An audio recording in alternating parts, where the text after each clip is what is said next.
Welcome back to our course on Excel 2013. In this section I'm going to take a pretty quick look at what's new in Excel 2013. If you haven't used Excel before, what's new may not mean very much to you, but this is quite a short section and I still think it's worth you going through this section because it will also highlight some of the features that I'll be concentrating on as they are new ones. So first of all, there's a whole section on what's new in Office 2013, and within that there's a section on what's new in Excel 2013. There's a video at the beginning that takes you through the main points. There are quite a few new features. Some of them are really quite small in terms of the overall scale and scope of Excel 2013.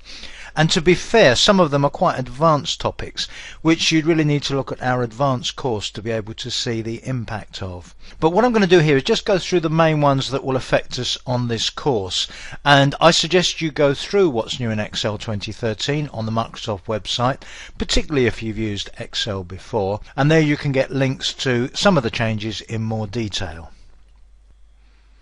Now, for existing users, people who have used earlier versions of Excel, one of the most noticeable difference will be the change of the overall look and feel. We're going to look at Excel 2013 in the next section, and one of the things you'll notice is that everything seems to be a little bit more open. Everything seems to be a little bit less crowded. And one of the reasons for this is that the whole of Office 2013 now is geared up for use with touch devices, and therefore allowing for people with slightly fat fingers, my fingers are probably slightly fat fingers, it gives you a little bit more space to use touch on the screen. Now, that's not to say that the use of touch has taken over, far from it, but if you're trying to use a product like Excel with a touch screen, you do need a certain amount of flexibility in terms of being able to touch the screen accurately, particularly as with Excel you may have a very large amount of data on a worksheet. So if you're a new user, one of the things you'll notice is there seems to be a lot more space, which in itself I think is not a bad thing anyway. Another key feature when you first open Excel 2013 is that you'll see a page where you can start with one of the provided templates.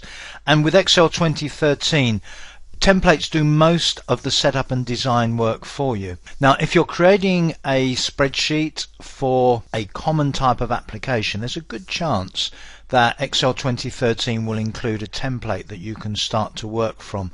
Of course, the use of Excel is so wide now and the number of applications is so wide that there can't possibly be a template for every possible job. But if you're doing something straightforward, perhaps like a budget or something like that, the chances are there'll be something that will get you started at least.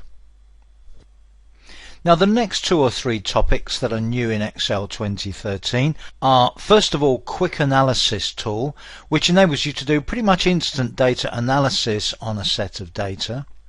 And there's also a flash fill facility that lets you fill out an entire column of data in a flash, as it says there.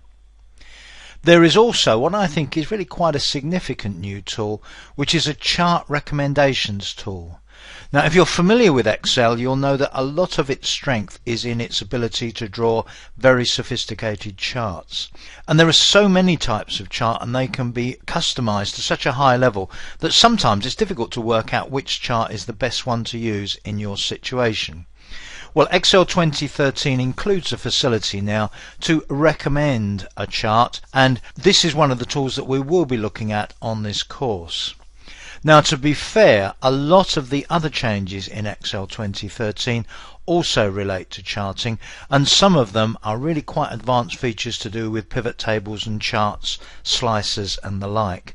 And although we'll be able to look at some of those on this course, for many of them you'll need to look at our advanced course.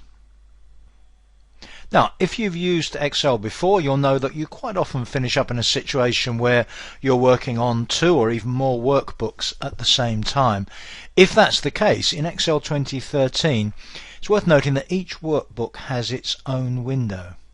And that makes it very easy to switch between two when you're working on two at the same time, perhaps transferring data between them.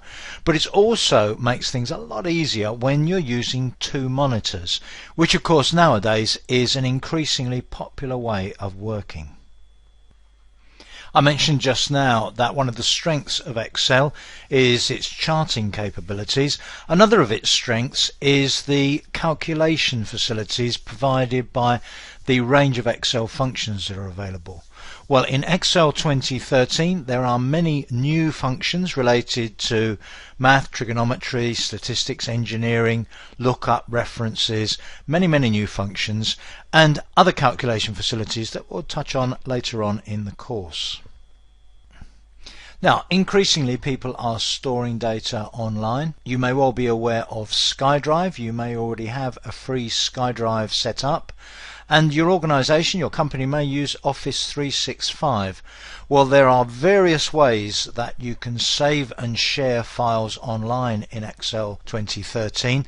You can also do things like embed worksheet data in a web page, and there is a new feature using Link to share an Excel worksheet in an online meeting, for example. And we'll be looking at some of these features of Excel 2013 a little bit later on in the course. One of the other things you'll notice on the Microsoft list is saving to a new file format, the new strict open XML spreadsheet file format. This is an ISO based new format. And then after that in the Microsoft list, what we basically have is a list of many of the new charting features. Now, if you're new to Excel, many of these won't mean very much to you. If you're not new to Excel, there are extensions to the capabilities of data labeling. You can view animation in charts.